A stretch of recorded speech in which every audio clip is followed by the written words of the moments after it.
110회 전산회계 1급 이론 시험 문제를 풀이하겠습니다. 1번 재무상태표에 대한 설명으로 가장 옳은 것은 1. 일정 시점의 자산부채 자본에 대한 정보 제공. 얘가 재무상태표죠. 답은 1번입니다. 2번 일정 기간 동안의 수익과 비용은 손익계산서죠. 그 다음에 3번 현금의 유입과 유출에 대한 정보 제공, 현금 흐름표죠. 현금 흐름표. 기업의 자본 변동, 이거는 자본 변동표가 됩니다.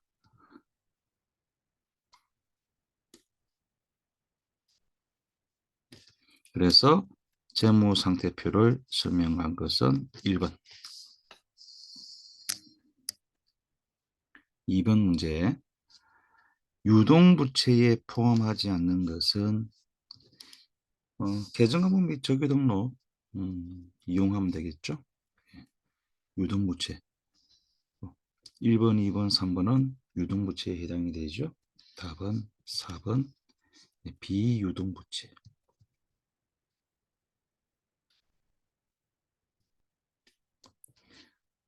실기에 계정과목 및 정기 등록을 이용을 하면은 쉽게 답을 체크할 수가 있겠죠. 3번 문제. 무형자산에 관련된 설명으로 옳지 않은 것은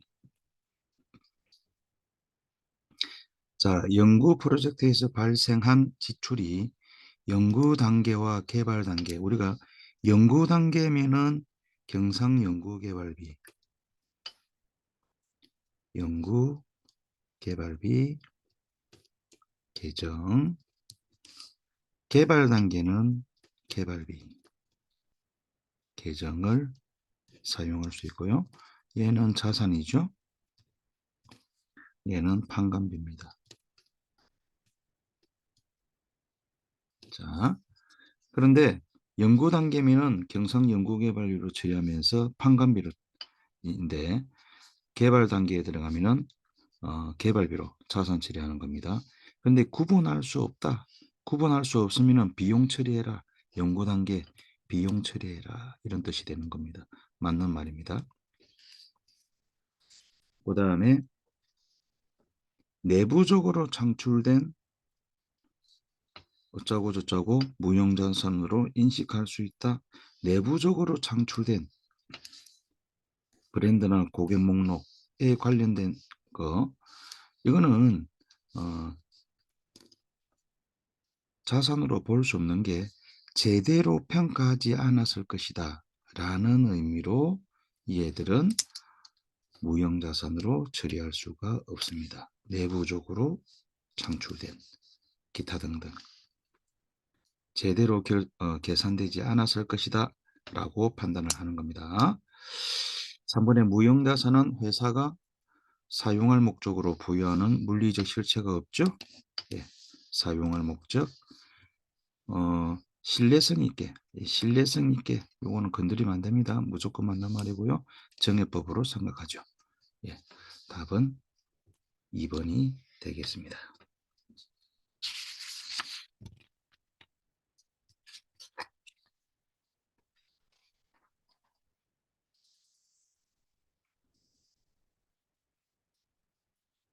4번 문제. 일반 기업회계 기준에서 수익 인식 시점, 옳지 않은 것은 여기서 수익 인식, 수익 매출 인식 같은 거죠. 매출 인식. 자, 위탁 판매. 위탁 판매는 판매를 맡기는 거죠. 그래서 수탁자가 판매했을 때 매출로 인식합니다. 수탁자가 위탁품을 판매한 시점 수익을 인식한다. 맞는 말이고요. 시용 판매는 고객들에게 일괄적으로 발송하고 마음에 들면 연락 주세요. 그래가지고 연락이 오면은 구매자가 구매 의사를 표시했을 때 그때 수익으로 인식한다. 매출로 인식한다. 근데 이게 인도 시점이라 되어 있죠. 이거 틀린 겁니다. 답은 2번 틀렸습니다. 시용 판매는 구매자가 구매 의사를 표시했을 때.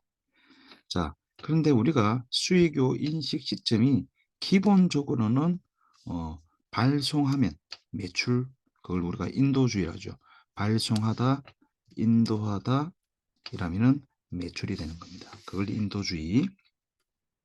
이거는 인도주의를 말하는 거죠. 그러나 시용 판매는 구매자가 구매 의사를 표시했을 때 그때 매출로 잡는다. 광고 제작 어떻고 저쩌고 이런 거죠. 예, 진행률에 따라 여기서 어, 여기에 참고를 하고요. 전송되었을 때 진행률에 따라 수강료 같은 경우도 그 수익, 수강 강의 시간에 따라 그렇죠? 시간에 걸쳐. 그래서 학원 수강을 하고 중간에 포기하면 그 포기한 부분, 듣지 않은 부분은 환급받을 수 있다. 환불받을 수 있다. 그리고 한 개 더 있죠. 상품권을 회수할 때 매출로 잡는 겁니다. 4번 답은 2번이 되겠습니다.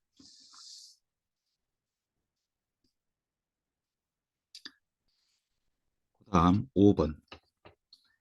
재고자산의 단가 결정 방법 중, 자, 재고자산의 단가 결정 방법. 자, 얘들이 단가 결정 방법들이죠. 예.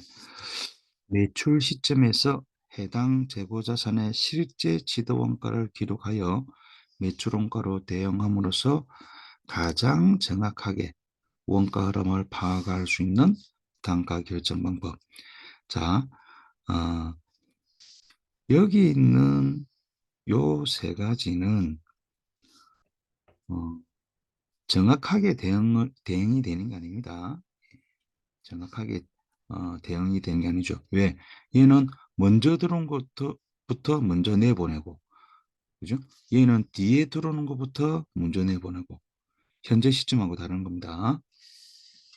얘는 평균 내고, 그래서 실제 지도 원가를 기록해서 매출 원가로 대응시키는 것은 개별법이 되는 겁니다. 적용하기는 힘들죠. 실무에서. 그 대표적인 게 개별법은 10,000원에 사왔는데 이거를 12,000원에 판매한다. 이런 식으로 고가의 제품이나 판매 수량이 적은 것, 이런 것들을 우리가 개별법으로 선택을 하는 거죠. 보통은 대량 판매가 되기 때문에 이런 방법들을 사용을 합니다. 그래서 실제 지도 원가를 기록해서 대응하는 것은 개별법이다. 실무에 적용하기가 힘들다. 6번 문제 되겠습니다. 영업이익에 영향을 주는, 자, 여기서 영업이익 볼까요? 영업이익이 여기 있죠? 자, 매출에서 매출원가를 빼면 매출 총이익이 나오죠? 여기서 판매비와 관리비를 빼버리면 영업이익이 나오는 겁니다. 여기가 영업이익이죠. 그래서 영업이익에 영향을 미친다, 준다. 그러면 요 위에 있는 것들이죠. 요 위에 있는 것들. 그죠? 요 위에 있는 것들이 영업이익에 영향을 주는 겁니다. 1번 거래처에 대한 대여금의 정기분 이자를 받았다. 이자를 받으면 뭐죠? 이자 수익이죠. 이자 수익. 이자 수익은 여기에 있죠. 영업이익하고 상관이 없습니다. 2번 화재로 소실되다. 재해 손실이죠. 재해 손실은 영업의 비용입니다. 여기 들어가죠. 영업이익하고 연관이 없습니다. 이자를 지급하다. 이자 비용이죠. 영업의 비용입니다. 상관없죠. 수당, 일용직, 요거는 뭐죠? 일용직이는 잡급, 예, 잡급 판매비와 관리비입니다. 그러면 영업이익에 해당이 되죠. 답은 4번이 되겠습니다.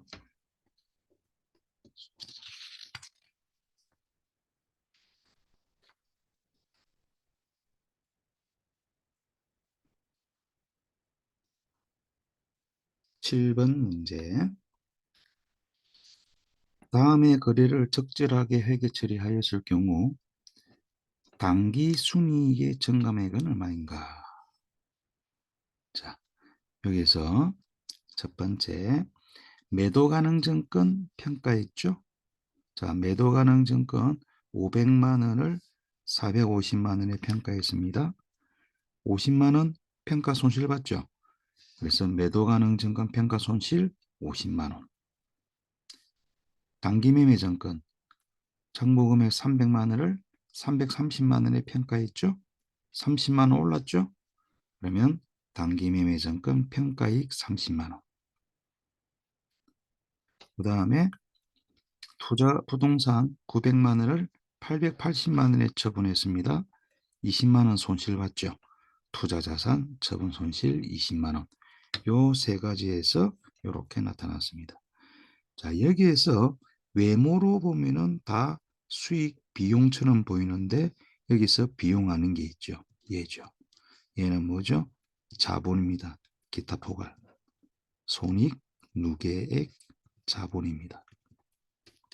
그래서 당기순이익의 증감을 발생해 하는 것은 요 두 가지. 이익 30만 원, 손실 20만 원, 합이 10만 원 당기순이익이 증가되는 겁니다. 10만 원 증가, 답은 2번이 됩니다.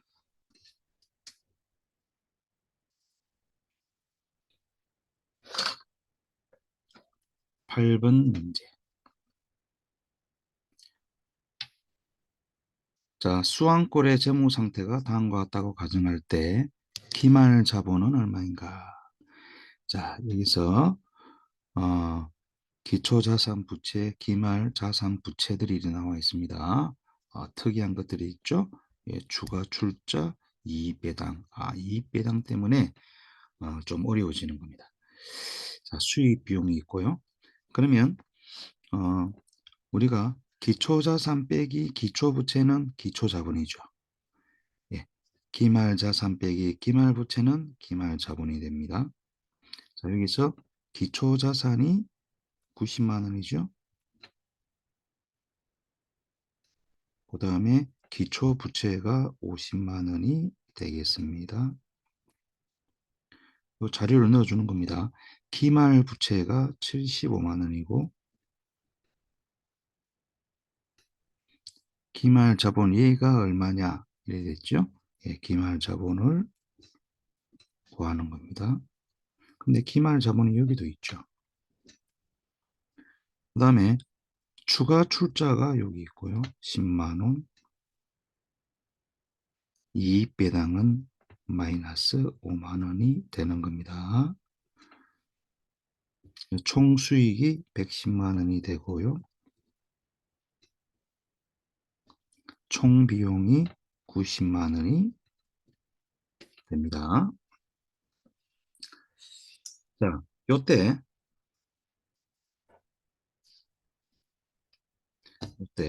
구할 수 있는 것부터 구해보겠습니다. 기초자본을 구할 수 있죠. 기초자본이 얼마? 40만 원. 기초자본 40만 원 나왔으니까 기초자본 40만 원을 여기에 넣어줍니다.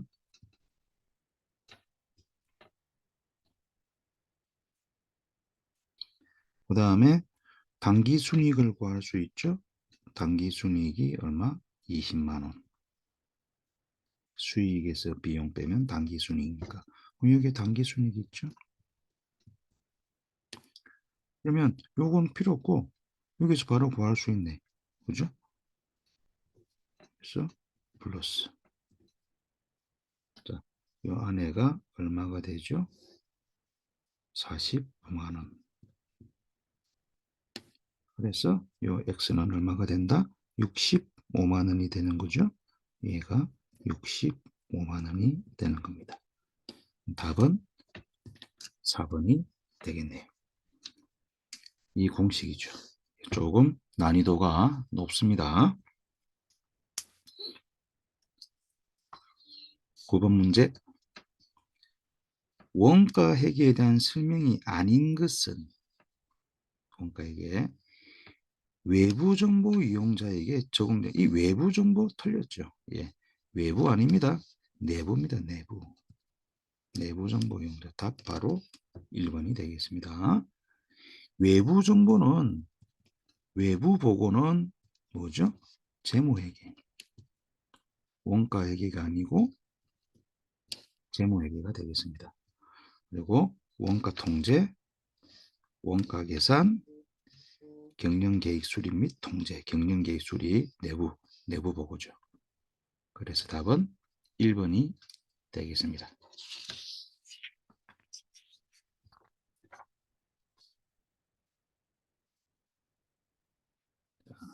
10번 문제. 자, 고정비, 변동비에 관련된 문제가 되겠습니다.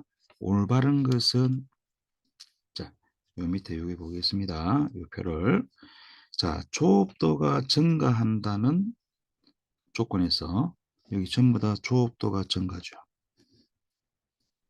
그래서 조업도 증가 할 때, 자, 총액은 이름 따라간다. 변동비는 변동하고 고정비는 고정하죠. 일정하는 거죠. 그래서 총액은 순리대로 갑니다. 이름대로 순리대로 가는 거야. 그죠? 증가죠? 증가. 그런데 단가는 반대죠. 거꾸로 간다. 이렇게 생각하면 빠릅니다. 변동비죠? 고정, 고정비죠? 변동. 변동인데 거꾸로니까, 그죠? 증가죠? 감소. 거꾸로 간다. 얘는 순리대로 가라. 이름대로 가라. 순리대로 가라. 자, 그럼 먼저 이런 걸 볼 때는 제일 먼저 총액을 먼저 보세요. 이렇게 총액이 쉬우니까 여기 총공가, 총공가 요거를 먼저 보는 거야. 자, 변동비는 총원가는 변동하죠? 변동하죠. 맞죠? 증가, 증가, 증가, 변동 순리대로. 고정비는 고정하겠죠? 틀렸네요. 그죠? 틀렸죠? 틀렸습니다. 올바른 것이니까 답 1번이네요. 그죠? 이건 틀렸죠? 그러면 2번, 4번도 틀렸다는 거네. 2번, 3번 단위당을 물어봤죠? 단위당 물어보면 뭐? 거꾸로. 자, 변동이죠? 고정. 틀렸죠? 고정입니다. 고정비죠? 변동. 예. 변동하는데 증가죠? 감소하는 거죠. 자, 요거들 알아두세요. 고정비, 변동비 할 때 총액을 물어보면 순리대로, 이름대로, 단가를 물어보면 거꾸로, 그리고 답을 체크할 때는 총액이 쉬우니까 총액부터 보는 거야. 총액부터 만나 확인하고 답이 바로 나왔죠. 10번 답은 1번.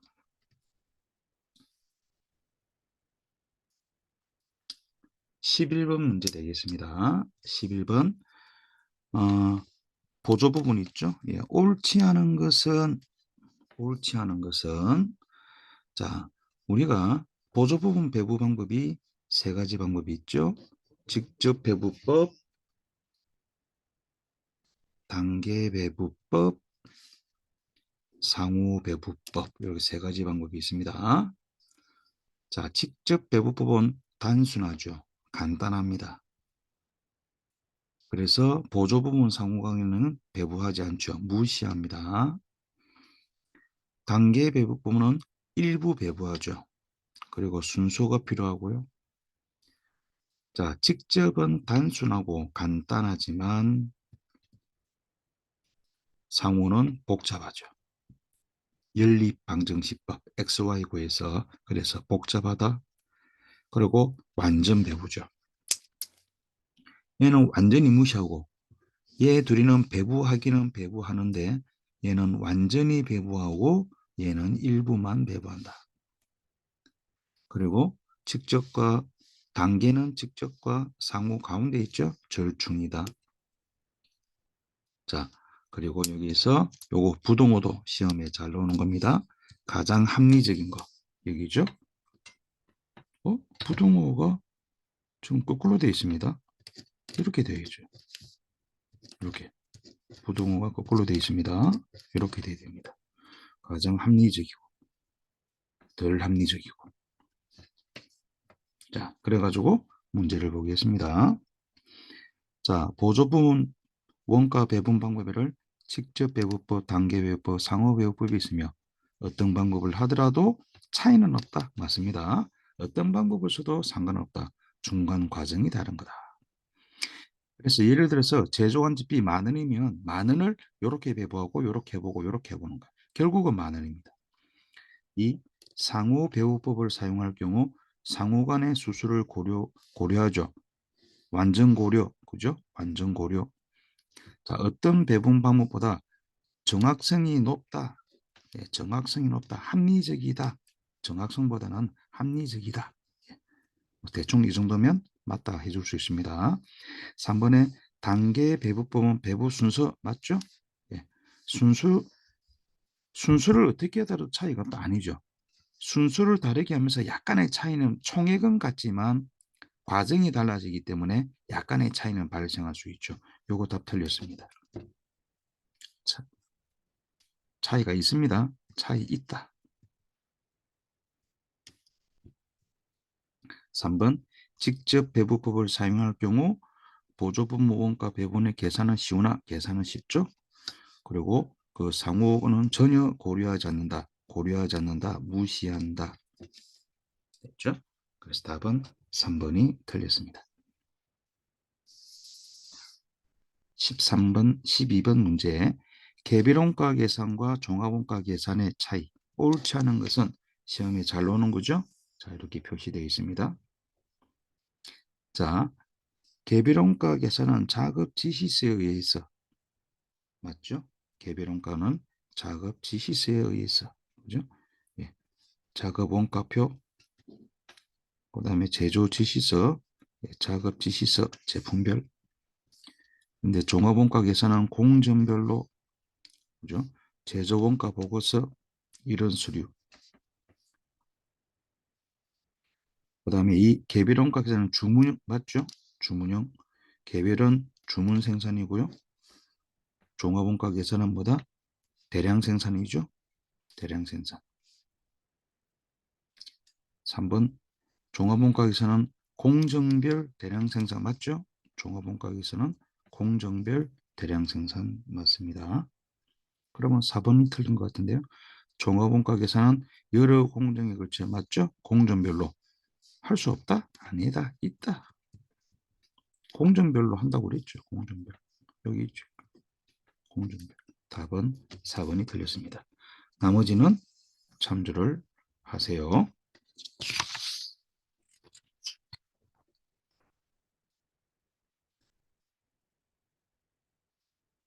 13번 문제. 사업자 등록 증정 사유가 아닌 것은입니다.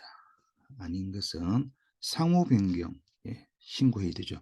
정정은 언제 한다? 지체 없이 신고합니다. 지체 없이 신고해야 됩니다. 지체 없이. 자, 상호 변경 당연히 등록해야 되죠. 이사했다. 이전 이사했 당연히 정정해야 됩니다. 종류 변경 당연히 해야 되죠. 제조만 하다가 그러면 제조 뭐 전자제품 그죠? 근데 만약에 판매도 하고 싶다. 그럼 제조, 콤마, 소매 또는 도매 알죠? 정정 등록 사유가 되는 거죠. 자, 정의로 인하여 사업자 명의가 변경되는 경우. 자, 요거는 요 밑에 보면 있죠? 정의로 인하여 사업자의 명의가 변경되는 경우는 폐업 사유에 해당된다. 사업장 정정 사유가 아니고 사업자 등록 정정 사유가 아니고 폐업이다. 폐업. 알죠? 폐업이다. 그러니까 정여자는 폐업이고 받는 자는 신규 등록이다. 정여. 4번이 되겠습니다.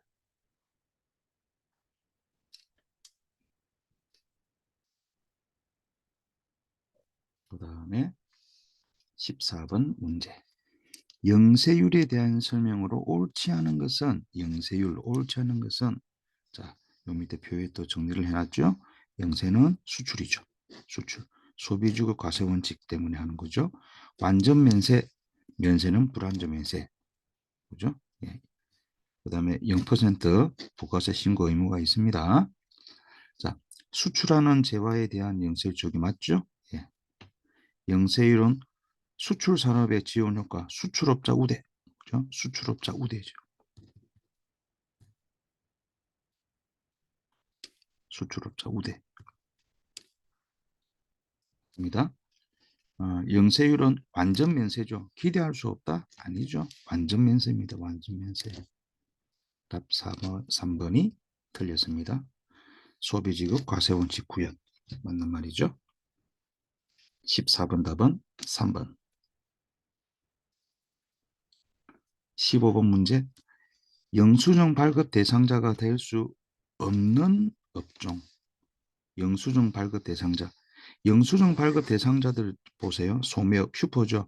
음식적 숙박업, 여객 운송업, 버스, 마을버스, 그죠? 목욕 이발, 자 입장권 발행, 이 극장이죠. 입장권 극장. 전부 다 뭐죠? 최종 소비자 대상이죠. 대부분이 최종 소비자 대상입니다. 대부분이. 근데 여기 보면 요 있죠. 소매, 요거. 도매업은 뭐죠? 최종 소비자보다는 소매업자랑 대상으로 하죠. 소매업자. 그러니까 사업자죠. 사업자 대상이 대부분입니다. 그러면 영수증 발급 대상자가 되지 않죠. 세금 계산서를 발급해야 됩니다. 답은 2번이 되겠습니다. 자, 이상으로 마치겠습니다.